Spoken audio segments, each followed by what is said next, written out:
This is Adjuster Stories, brought to you by Adjuster TV and Veteran Adjusting School. And now your host, Guy Grand. Welcome to Adjuster Stories with Guy Grand. I'm here today with my long-lost friend, Brian. Now, thanks for doing this with me, bro. Yeah, it's good to be here. Yeah.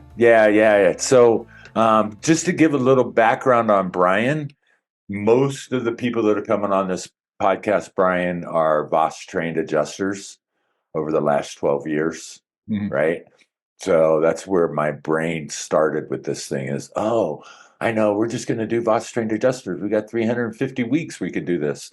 But when I was talking to you on the phone the other day, I was like, wow, this is going to be really good to get somebody that's been in the field for 20 years to really be talking about the industry and what we can do to help the industry and that kind of stuff. And I've had a couple of my partners, the storm managers, call me up in the last week and like, dude, I want to do that too. I'm like, all right. So not that I'm very good at this or I even know what the hell I'm doing, but I just know that it could be pretty cool. So anyways, well, I Brian, like your banner. Your banner looks good there. Isn't it? That's the sign off the schoolhouse, bro. Came off the schoolhouse into the back of the room. Great. Yeah, I've got all of the, like, if you remember when you were in the school, I had photographs of every class. Yeah. I got those up over here. So when I'm about to podcast with somebody, I can go, oh, Jalen. I run up there. I'm like, November 22. Okay. Yeah. Oh, Jalen, November 22. So it's kind of cool. Anyways, I just, just a little background with you. I'll just carry it on and then we'll kind of go from there. I helped train you back during Katrina, right? How old were you when I trained you? Well, I had to be around 21 or 22. Oh, I would never even take anybody in this school at that age. Damn, no wonder. Plus, I didn't have a process back then. It was just willy-nilly. Make my sandwiches. Go do this. But I will tell everybody that's out there listening, your parents were in our very first class in 2012, and your son was in our very last class this last June. And now, I heard the first class was just like my training on Hurricane Katrina. It was, because I didn't know any different. I was just a dumbass adjuster. It's funny, Scott, who was in the class with your mom and dad, he was an instructor for 7 years. And that used to be his opening story at the beginning of every class. You guys have no idea how good you got it. When I went through this school, and it takes time to perfect things, just like these podcasts right now. I'm brand new at doing it, done 4 or 5 of them at this point. I'm sure they'll get better. I'll probably get better microphones and cameras and all the rest of that stuff. But until you love something, there's no sense going spending a bunch of money on it. Yeah. But I do want to tell you right now, I want everybody that's listening out there, his parents were okay, but his son is stellar.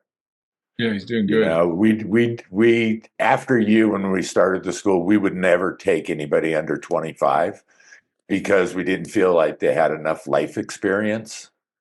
And both Kodiak and my partner's son, Noah, that came through it, 23 and 21, they have both just excelled unbelievably since they left. I'm so proud of them. So make sure you tell them that. I will tell them. Thank you, and I appreciate that, and I appreciate that I drug my son through the mud so that way he had plenty of life experience before he got to you. Right? No, right. And how old was he when you took him out on his first storm? Like 17? Man, he was like 17, 18-ish. Yeah. I told him not to be an adjuster. But right? He insisted he was going to do that. Yeah. He says, I have no clue what to do with my life, Dad. Right. Said, okay, well, don't be an adjuster. Go away. Yeah. But now, I just talked to him right before we started this podcast, and the questions he asks are so pertinent to, how do I add this to my estimate so it looks right? And how do I do this? And how do I do that? Yeah, I'm just so excited for him and his Yeah, career. you did a really good job, and he wants to do things the right way. And Right. and he's also already getting a sense after 2 or 3 months in the business, he's, running however many hundreds of claims he's ran already. He's already getting a sense of what's right by guidelines and also what's right by just being a human, and what's right, as far as properly adjusting a claim. I have these guidelines that they don't seem right, Dad, but this is the way this needs to be repaired. So he's figuring out where the space is between that. Right. And how to make everybody happy. How do I do this right in the sense of how it needs to be done, and how do I do it right in the sense of what a carrier wants? Right. He's doing really good finding that place. Took you and I a little bit longer than that. I'm still working on it. I decided to start a school. I'm like, I think I'll just start a school. I mean, it's because before you got to me, I had quit high school at 14 years old and went into build. Well, I didn't quit. I just went to continuation school and started building. So I was a contractor. Right. I wasn't a contractor then, but I became a contractor. And so, trying to merge the insurance world between how a claim's built and how a house is built and how to properly make a claim, knowing how a house is built and all the time and labor that goes into every little thing was a challenge. And well, I think it's harder for you guys that are contractors. And I've mentioned this a couple times in the past with others that I've done this with, but as a contractor, you know exactly what it's going to take and how it's going to take it. As an adjuster, I need to come close to your number. Right. But I have to write it differently. And I use this example in one of the last ones I was talking to. So I just put a new roof on the house. That was one of our houses that we used for Scott that he lived in. Right. And so when I looked at this house, I was like, okay, how much waste do I actually have? Well, I ended up doing like 5% waste when I bought the materials.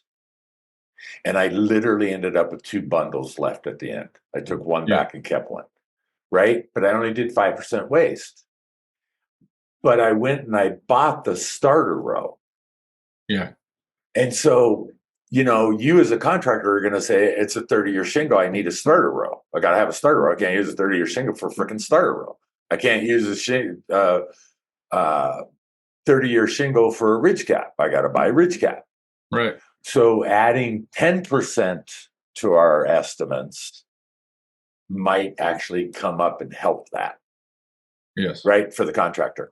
And that's always the conversation that I know me, it is certainly when I was in adjusting, because I understood contracting too, that I could explain to a contractor why I didn't add starter row. Yeah. Right. And he'd be like, oh, okay. I get it. Now I see why you're doing that. But to your point, knowing one side and being able to make both sides happy is for sure always been our goals. Yes. So talk to me a little bit about, let's see, you were 2005. So talk to me a little bit about what you experienced over the years. Technology, whatever comes to mind, like how things have changed, the number of claims that we got, because when we started, we didn't leave without 100, right? Yeah. And how all of that kind of stuff has kind of changed. Well, when I started, of course, there was a lot less people in the business. And it seemed that adjusting firms really leaned on people a lot more. Well, it didn't seem. Firms leaned on their people. They leaned on the people they knew that they could give 100 claims to, that they would handle them, and it would be done in 30 days or less. And And then they'd have their people they knew they could give 50 to. They'd have their people they knew could only accept 20, because everybody's brain is different and everyone feels different with different kind of claim load. I myself always was feeling better with choking on too much. For some reason, my brain works better in having too much work on my plate. But, you know, if I only had 20, I'd be so concerned about having 20 claims. It would almost choke up my brain to have 20 claims. And I get it, because, you give a certain person 100 claims and it's going to take them a week to call them. Right. Whereas at a point when I was younger, I'd have 50 to 100 claims. I'd had everybody contacted in one form or another within a couple of hours. What's taking longer now, because I'm slowing down, and I also want to connect more with people now for some reason. But before, it was all business, and it was my name is Brian. I'm going to come inspect your claim on this day. Can you make that work? Great. Here's my number. Have a nice day.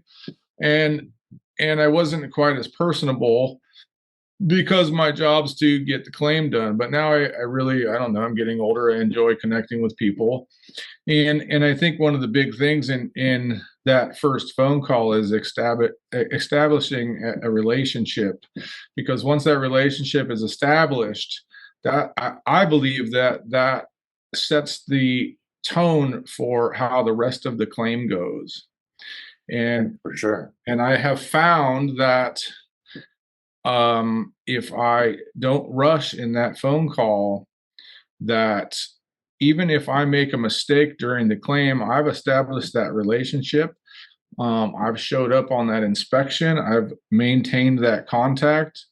And I found that I'll get a phone call. Hey, you forgot my doorknob, or you forgot to paint the door. What's up with my estimate? Before an insured calls, the carrier or the firm, or however that goes. You get that phone call. I get the phone. Yeah. I get the phone call. Hey, by the way, you forgot this. Yeah. I think the biggest thing that I have found for me is, especially in a catastrophe situation, people want to feel they're being taken care of, and they want to feel safe. And that has nothing to do with the claim, really. That has everything to do with the connection and and somebody feeling like, oh, I have somebody that's here to take care of me. Yeah. How I create that, I don't always know, but I think that's one of the most important things in establishing right off the bat. And I've been able to do it with making a quick phone call. Hi, my name is Brian. I have this day open. I have this time frame, and I will be there. I probably won't call you unless there's a problem. Otherwise, expect me to be there. And anyways, what was the question? Because I kind of you answered it beautifully. just as it goes. And so because I know you and I love you and I've known you as long as I have, don't take anything I say as a diss. Right. Well, no. That's the other thing about this industry. If you're sensitive, I suggest another job, because this is just not a place to be that sensitive, because people say a lot of things, and it's just. So I used you in particular, and Jason, right, a lot in our classes. Your son, Jason? Yeah. Yeah. Okay. Yeah, I used you guys a lot in our classes of people who would go out in the early days. So I get who you are today and what you were, but 2008, like if you remember when we were all renting that place for Ike and we were all in Houston, right? Yes. Not so much for you or him as far as taking care of the customer. It was all about business, and it was all about getting there, getting in, getting out. And I use you guys as being such great adjusters. And however, this isn't what I'm teaching you. I'm teaching you more about relationship. I'm teaching you more about the psychology of what adjusting is. And I didn't know that when I was training you guys. I mean, we were just all monsters out there trying to do whatever we could do to close claims. I get it. Yeah. But watching you progress, watching from the time your mom and dad came in 2012 and that progression to where Kodiak was when he came to the class, having been with you for the last couple, 2 or 3 years. Kudos to you too, bro. We all grow up at some point. I mean, thank you. The biggest thing, again, I like connecting with people now. I take a few more minutes just to do that. But always since the beginning, it's been since our first roof that we got up on, and there was that couple last home. They were retired, a 3-story home in Louisiana. We got up on the roof. It was my first claim with you. We went through the house. The woman's upset. We get up on the roof, and I started crying. And that's when you told me, this is going to be your biggest challenge with this job. So at that point, I figured out how to, not shut my emotions off, but not take that stuff on, and remember that is I focus. My job is to do the best I can for this insured, and that's where the caring and the loving and all of that stuff comes through. Now, sometimes I found you have to take some time, and people need to be consoled, but the best way I can help people is to do the best job on an estimate and to give them everything that they're allotted in the policy for the damages that they have. Yep. And, it was interesting. I was talking to one of our guys during these last 2 storms that came up, and he was up in Asheville, right, with all the contention and all the stuff that was going on in Asheville and everything. And he was having a really, really hard time with a particular claim.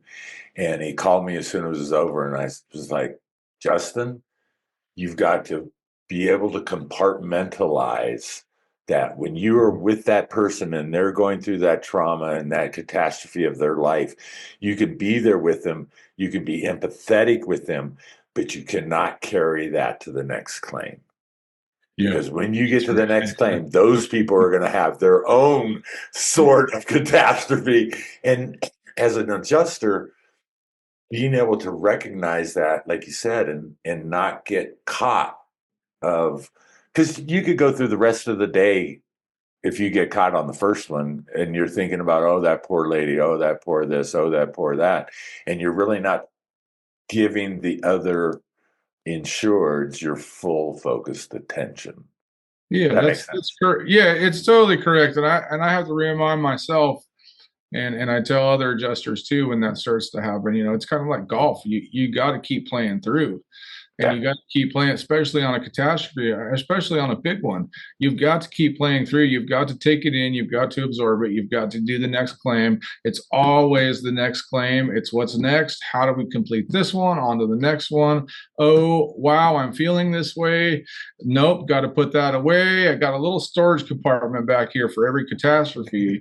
and I just keep filling that file cabinet through with all these things and all this emotion. And then, when I'm done, I go home and then deal with that for a week or two, and however that works out. But our job is not to get involved with our feelings too much, and that I'm tired and I got to have a beer and I need to have my steak. I need, it's on a catastrophe. It's we need to get these claims done, and that's how I've always looked at it. I've tried to slow down in the years, and as I'm approaching 47, I have to slow down a little bit, but I'm still working 7 a.m. to 12 midnight every single day. I'm not nowadays. I don't even go to dinner. I eat at the Airbnb. I don't drink when I'm on. I don't drink anyways, really, in life, but I don't have beers at night typically. Unless it's a rough day, maybe one. But I just, I focus on the task at hand, and it hurts and it sucks and it's hard and it's hot and it's sweaty and I want to take a nap and all of the things, but we have a job to do, and I've always felt that I've had a job to do for humans, for people, right? And I can put my emotions and my body and all of the things aside to complete what needs to be done. Because it's especially on a major catastrophe, it's a little different on hailstorms and things like that, because aren't people without homes. But that's always been my way of. I can't get rid of it. I'm trying. And trying to work slow and less. And I'm working smarter, but I'm still working harder. Yeah, exactly. Yeah, exactly. Yeah, and you probably remember this because we were so tight. But when I left for Katrina, I was a brunette. When I came out of Katrina 13 months later, I had gray hair. That's right. And to that part of compartmentalizing that you're talking about, for me, it just my hair changed color. Like, fuck. And that might have been me and Jason that did that to you as well. Well, that could have, training one person at a time is one thing. Training two that are both about the same age and have the same attitude and, little badass testosterone boys. It was, it was different, but it was a pleasure. And Brian, being with you guys during Katrina and doing that, and then taking Ryan later when he was 18 for a couple of years, that was the whole impetus for the school, right? Is watching you guys change your lives and go out there and just really succeed. And I was like, this would be kind of cool to do. And then when I listening about vets coming back and 35% unemployment, I'm like, that's bullshit. We lied to them. Oh, good.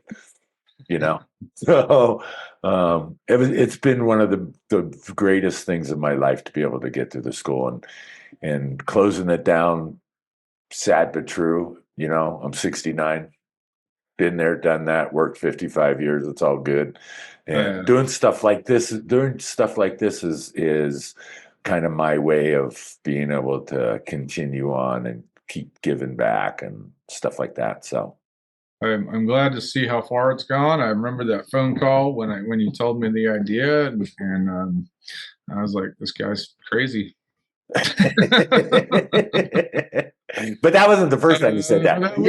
That's what it takes to build a good business too. And I had Cheryl, so the only reason that business succeeded is because there was an operations manager that was par none, right? Yeah. So. And us being able, having worked in the music business, being able to parlay that into the school of these are your duties, these are your duties, and try to keep them separate as much as possible. But that's the big reason, and you kind of know this, the big reason, one of them, that the school closed is it was just taking too much of a toll on Cheryl. Yeah, because she had to do the regulations and she had to do all of the accounting and she was doing all the business and she was talking to everybody and she was the den mother and the first sergeant and the concierge and all the rest of that stuff. It was, it was easy for me. I just stood in the classroom. I'm Guy Grant. Hi. Today we're going to talk about math. Or whatever it might be. Let me show you how to climb the ladder. I still don't know how to do math, but I did remember your question or your statement at the beginning, and that was like the changes in the industry and a lot of the things I'm seeing right now. The biggest thing I'm seeing is there's a lot of people that saw the glory and the fame in becoming or whatever it is and becoming an insurance adjuster. So now that it's been 20 years, I've been paying attention to it. Like I was saying, firms would rely on their adjusters a lot more. Now they're relying on numbers of adjusters, it seems. Yeah.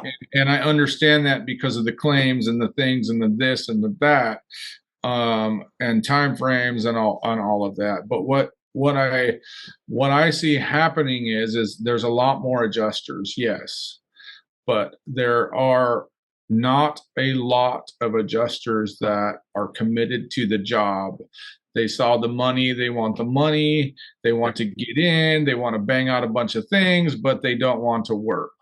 Mm-hmm. And they don't want to overwork, and they don't want to work past 8 hours.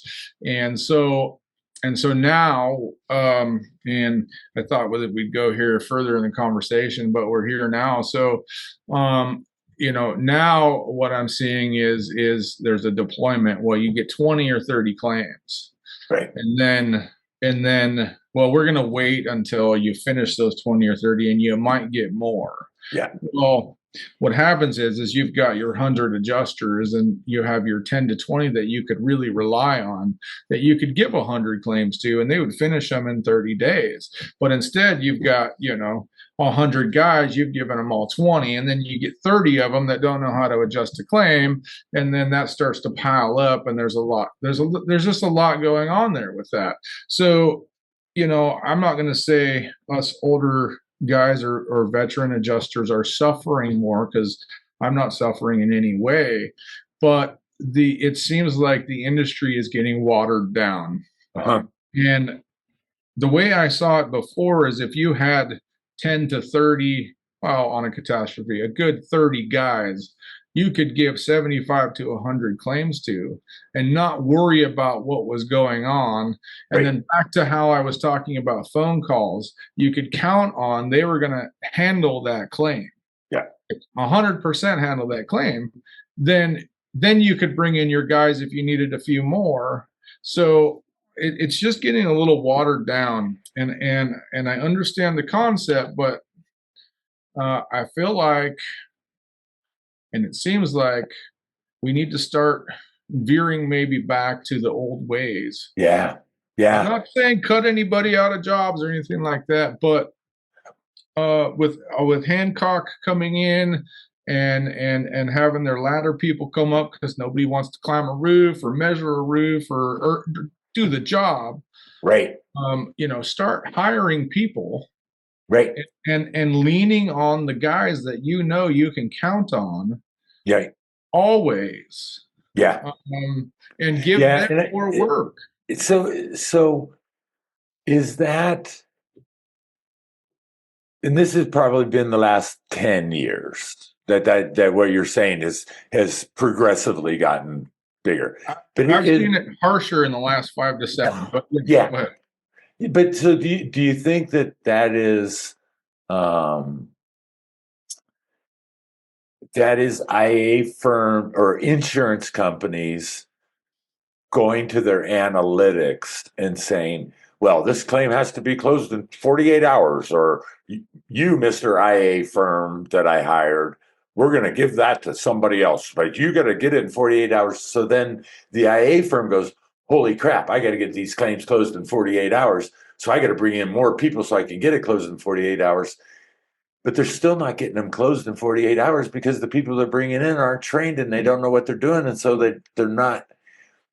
It just seems like there's more catastrophe on the back end than on the front end, right? Yes, that's exactly what's happening, and that's what I'm experiencing with seeing with the adjusters, but I'm also seeing it with reviewers. Right. So we're not leaning on our reviewers and overpiling them, because there's still people out there that'll work for you 12 to 14 hours a day reviewing.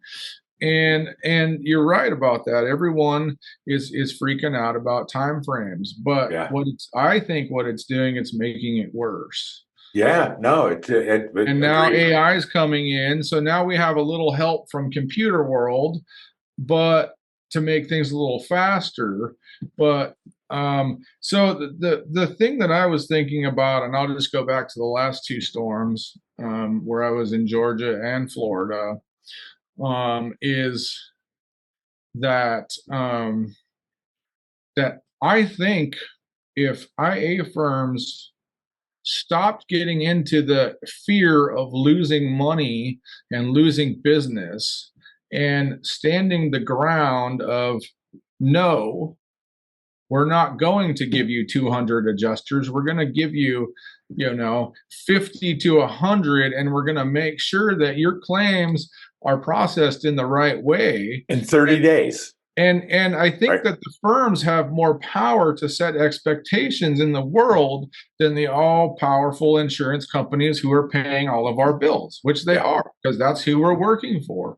But I have seen, and I feel like everyone's like, oh no, this company wants this, and everybody wants it. All these big companies want the same thing. Well, how can we affect the insurance companies and turn around and say, look, I see what you're saying. Time frames, laws, that has to be done. But also, let me propose this to you. if I give you 200 adjusters and 50% of those files have to be reworked or redone or supplemented 5 times, this is what's going to happen. How does that save you time and money? At all. And I think that some account managers and some firms, they don't think about that, and they just really go, okay, how am I going to make it work? How am I going to make it happen? Let's go hire your brother and your uncle and your cousin, and let's have 4 million adjusters. I think that's starting to come to a head. I think people are starting to see that, but we're still getting more people in the industry. And now I feel like reviewers and desk adjusters are not being trained properly. True. And they're being hired out of Target or Vaughn's or wherever. True. They're just putting a warm body and paying them whatever they pay them. And just like an adjuster, right? You got your license, let me send you to Florida. Yeah. Yeah, you go deal with it. Yeah. And I'm finding reviewers are and the other, well, I got 2 thoughts going here. Let me finish this one. Reviewers I'm finding, don't have subscriptions to Xactimate. They don't have experience in the field. They haven't done ILX on Xactimate. They don't know proper product identification.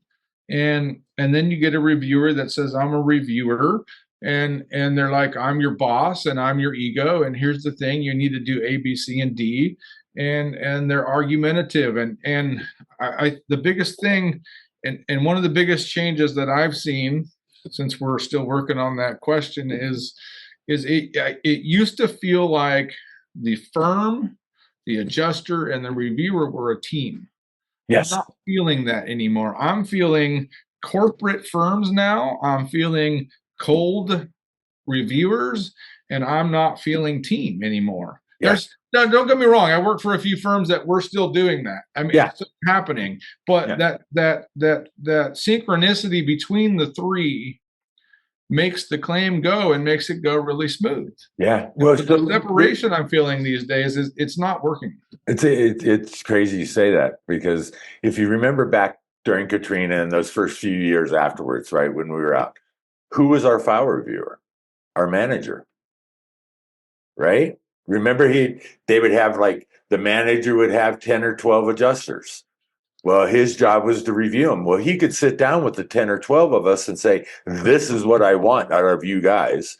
And we could turn 100 or 150 files in a month. Yes. Because we all knew it. And if we messed up, or if somebody was yelling above our heads, he was always our buffer. And then we started getting into the file. I'll never forget. This was like, that was our teammate. Yeah. It was before we started the school, so this must have been like 2010 or 11. I remember it was the first time I'm talking to this file reviewer, and he's telling me what I'm supposed to do. And I was like, Curtis? I think that was his name, something like that. It was a C name anyway. I'm like, Curtis, how many roofs have you climbed? And he goes, well, I'm just about to get my South Carolina license. And I'm like, okay, bro, what do you want me to do? And I did it because it was obvious that he had no clue what he was asking. And to your point, I think more and more and more, you can go to Hague and do a 5-day file reviewer course, like you said, coming right out of Walmart. And then they're going to put you in a cubicle somewhere with a cheat sheet, and now you're supposed to tell Brian or Guy or Jason or Brian or any of the rest of our family, been out here 20 years, right, how we're supposed to do our job. And it's like, I get that not having ego and not doing all the rest of that's important, right? And I get we should all be a team. But I think you're right that the carrier, especially the big corporate mongers, are not passing that down to their file reviewers, their storm managers, that kind of stuff. Oh, it goes back to everything being numbers and analytics. Yeah. Yeah. And not insured centric. Yeah. That, hey, we have an insured here. They have a policy. We need to take care of their policy. We're going to do a good job for them. And they're going to be happy if we give them money within 30 days. But you just got to let me do that. Yeah. Yeah. That's the biggest change I've seen. Yeah. Yeah. And I think, I had this conversation with somebody else recently that part of the problem with that is, they've let Hancock come in here or Seek Now or all of the rest of these companies because adjusters won't do their job. Right? Yeah. Remember that first roof? Remember that first roof you climbed with me? Yes. And you weren't crying because you weren't crying. Exactly. You weren't crying because you were scared. You were crying because I sent your ass up there because I was too scared to go up there. No. but our job was always get the job done no matter what it took. Yeah. But now you get these kids out here, kids, I say, could be your age, but these people that come out and, oh, it's a 7-12 pitch. I need to get a ladder assist. There's $250 the insurance company's paying for. Yeah. Oh, I don't know how to sketch a roof. So, okay, there's another $70 for an Eagle View. Yeah. Well, you can't blame them on one side, but it's because, like you said, it's all about numbers. They're not thinking about, wow, if I really had quality adjusters who cared about their job and weren't just there for the dollar, right? Cared about their profession, then it would go back to that personal, insured centric kind of deal. And we've gotten so far away from that with analytics. And just like you said, with AI coming in here now, can you imagine filing a claim? Hello, Brian. Push 1 if you have a water claim. Push 2 if you have a hail claim. Right? How's that going to help anybody? Might be a little quicker, but it isn't going to help the industry. It's already implementing in the auto industry. Yeah. Yeah, very much so. Very much so. And then these new insurance companies, which I really like, these new app insurance companies. But the big complaints I hear is people can't get to people. Yeah. It's so automated. I can't get to my desk adjuster. Well, have you spoken to him? No, not at all. But I got an email. Okay. Well, I'm your AI desk adjuster. I want you to know. Yeah, I mean, as much as people are really liking the world and it's going faster and we're just, living by our phones and buttons, we still need the human connection in this industry. And I feel like that the industry is trying to they're trying to cut cost from adjusters because, our job is hard. It costs a lot of money. It's expensive. We work long hours. Some of us invest money in our bodies to take extra care of them. That costs money. Yeah. I try to do things to stop my body from breaking down faster. It costs money. I have medical bills through the year just from getting vitamins and hydration and stuff stuck in my body while I'm running hard so I can keep running hard. Right. It's like, get the job done. Well, it's getting more expensive and it's getting harder. How can I make it easier on me? So the whole automated thing, I hope that it turns around. I hope that they can find a way to integrate the automation, but stop trying to cut out the human being, because humans in nature, we need that contact, and a machine does not make us feel like we're being taken care of. A automation does not make us feel like we're being taken care of. And until we're getting things installed in our brains and we're half cyborg, I mean, it's going to be that way forever. Yeah. Well, and I pay you X amount of dollars a year for an insurance policy. I should for that money, I should get somebody on the telephone. Exactly. I just being down in Florida and seeing how much the rates have gone up for wind policies. It's just like California policies here. I mean, I just sold my house in the mountains last May. My insurance went up to $10,000 a year. Wow. So, there's a lot going on here in this world, and people are paying good money.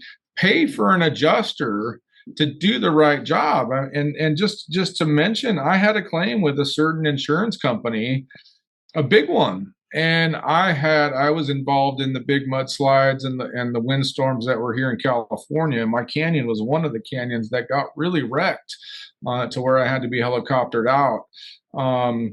That insurance claim, I had 6 different adjusters, and none of them knew what they were doing. And it took me a year to get paid. I just now filed for my recoverable depreciation, which wasn't much because we can only depreciate material here in California.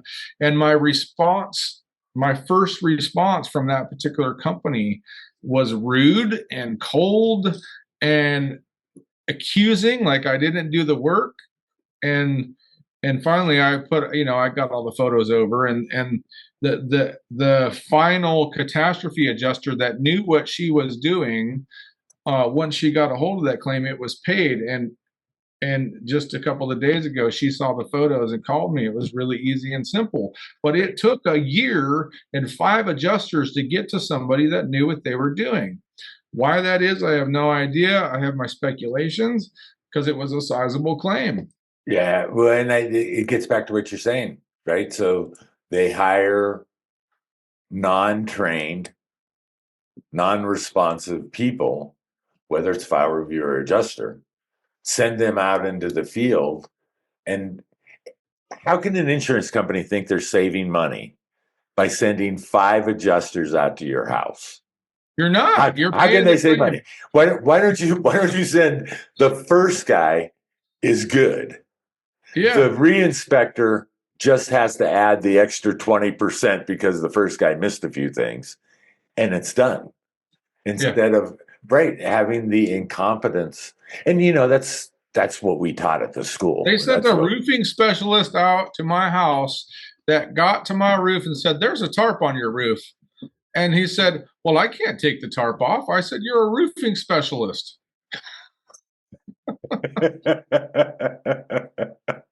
I couldn't. I was beside myself, and I don't.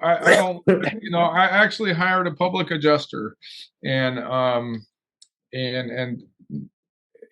that's a history. That's all history. But it's like it's happening more and more, and I hope that I hope that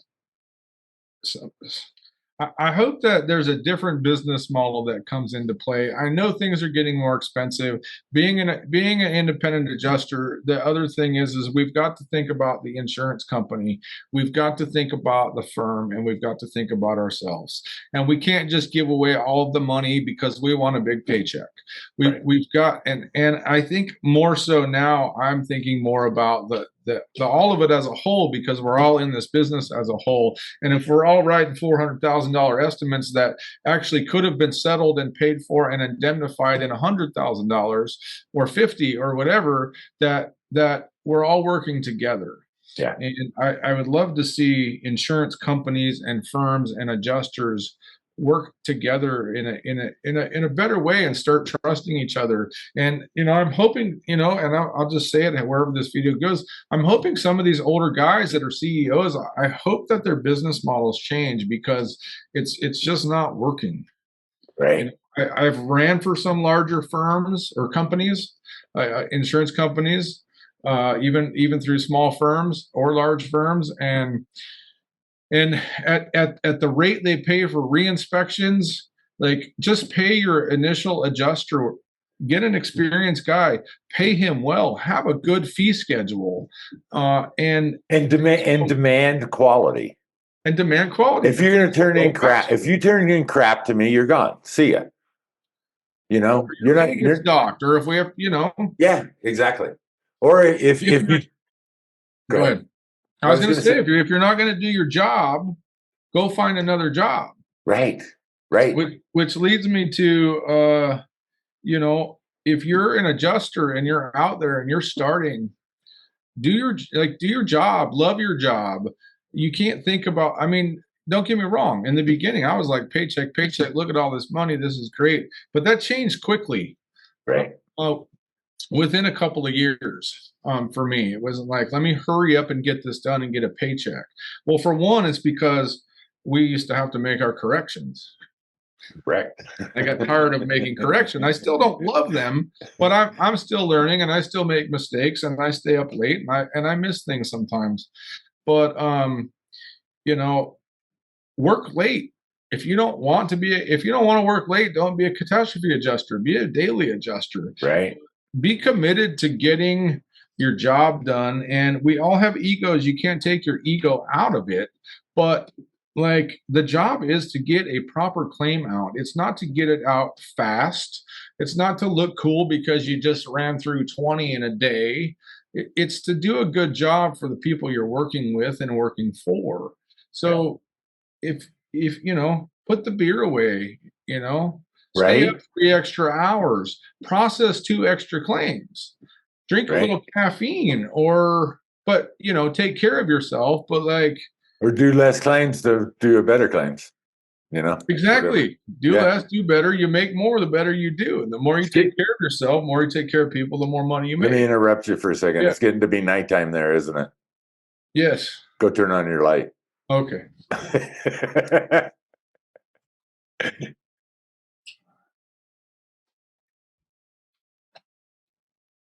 There you go. Now you're back in the daylight.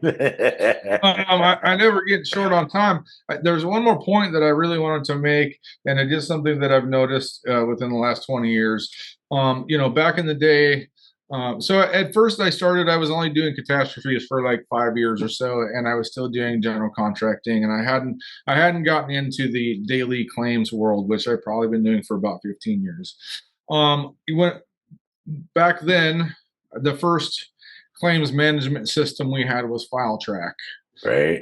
which was great. Everything was cool in FileTrack. If claims were not in exact analysis, you know, we used FileTrack. Fine. One thing I'm really noticing is adjusting firms are building their own sites, and it's like it's great.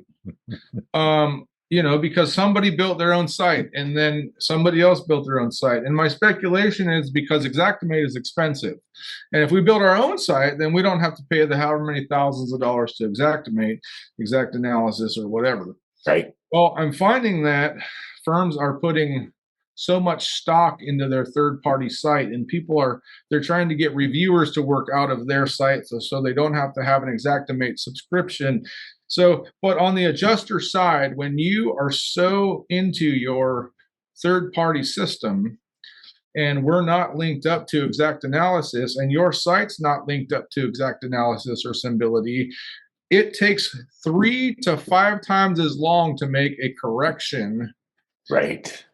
To go take that from Xactimate, upload it into your system, stack the documents or however you want them done.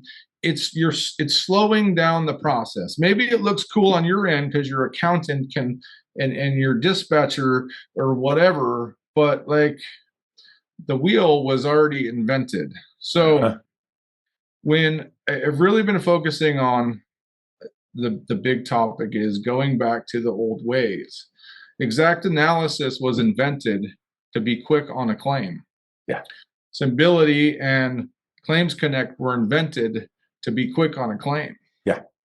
So when you require an adjuster to work in 3 or 4 systems or however many you want, you're slowing down the process. You're hurting the industry. You're making it so insurance companies want to have AI. They want to hire Hancock. They want something quicker. They don't care about your claims management system.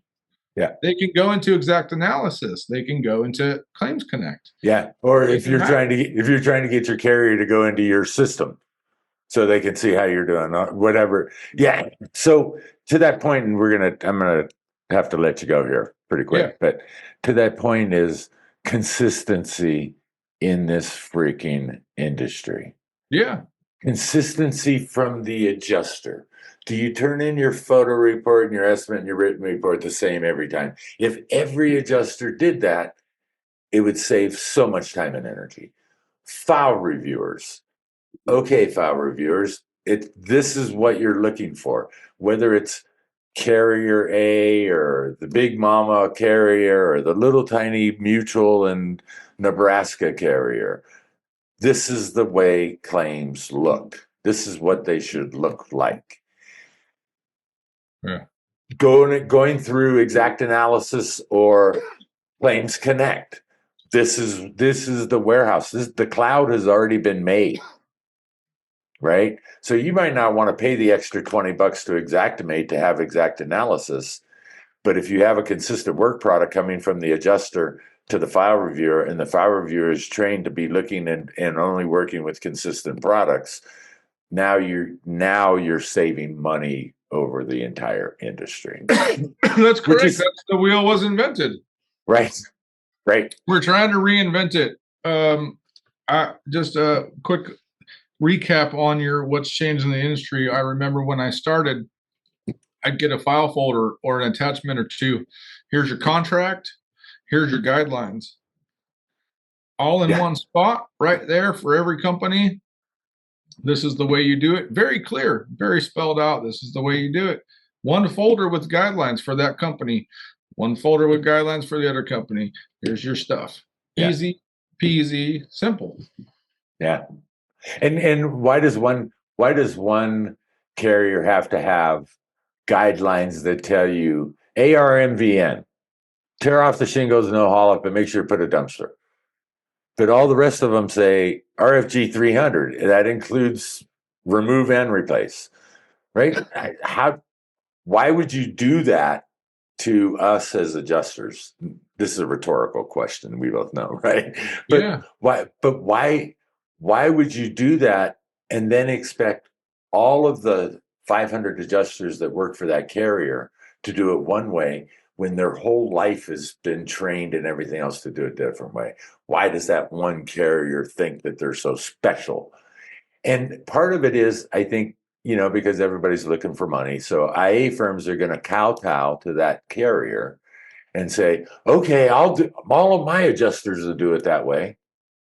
Well, then their adjusters don't do it correctly, and they put 20-yard dumpsters when they should be putting a 12-yard dumpster, so they're actually paying more and not saving less.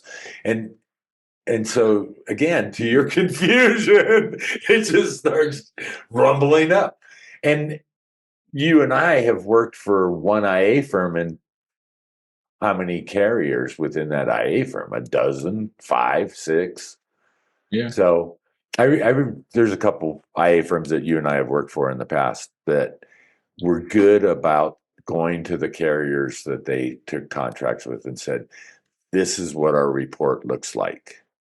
This is what our estimates look like. So if you hire us, this is what you're going to get. Yes. And instead of kowtowing to the insurance company and saying, whatever you want, oh, you want to change everything? I'll do it for you. I'll do it for $10 less. Yeah.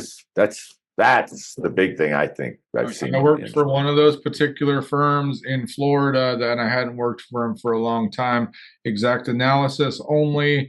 Two of them actually. One was instability, one was exact analysis, but that was it. Here's your folder. Here's your fee schedule. Here's your contract. And they've always had the same report. They've always had the same style that they want it. It's always it hasn't changed much other than, is this carrier paying for haul away or not? Right. And I had probably with those two, I worked for several firms on a couple of storms, and it reminded me how easy and how quick it is to process a claim, being just like that. Yeah. As opposed to working with another one that wants to meet you every third day. You got to do a Zoom meeting with them, and they tell you where everybody's good or bad. And by the way, the guidelines changed again, and something's different. Yeah. It's crazy.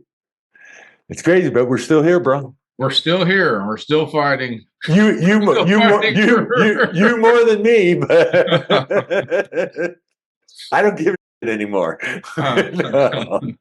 Obviously, I do. I wouldn't be doing what I'm doing.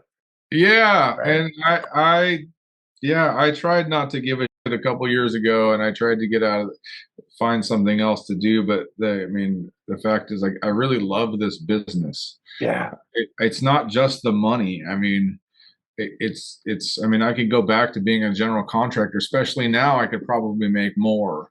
Right. I love what I do. And as much as I fought it, coming to, 47 almost, I just love the job. Yeah. Well, it's a family business now. Mom and dad, son, Brian, brother Guy, Guy's kid, Guy's grandkid, Guy's godson. Yeah. There's a good team out there. Yeah, there is. It's the 350 that we put out in the industry are truly the special ops for sure.